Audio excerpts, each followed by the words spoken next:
तोंडाला पाणी सुटेल अशी अस्सल महाराष्ट्रीयन झणझणीत अंडाकरी वाटण्यासाठी लागणार आहेत भाजून घेतलेलं सुकं खोबरं, तीळ हे वाटण करून घेऊयात.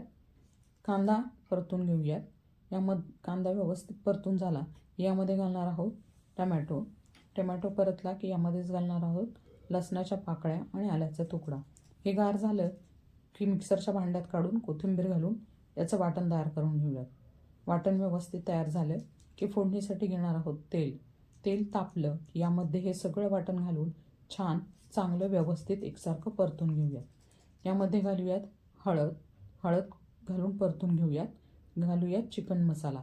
व्यवस्थित परतून घेतलं की घालायचा कांदा लसूण मसाला, तोही व्यवस्थित परतून घ्यायचा आहे. पाणी घालून वाटणाला व्यवस्थित शिजून द्यायचं आहे. थोडा वेळ झाकण ठेवायचं आहे.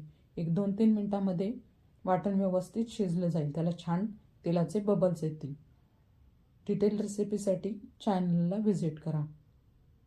वाटण व्यवस्थित शिजलं की रश्श्यासाठी घालणार आहोत गरम पाणी घालून रश्श्याला छान उकळी येऊन द्यायची आहे. ते छान शिजून द्यायचं आहे.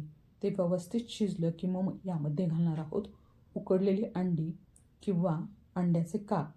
त्याला शिजल्यानंतर ते छान बाउलमध्ये सर्व करूयात.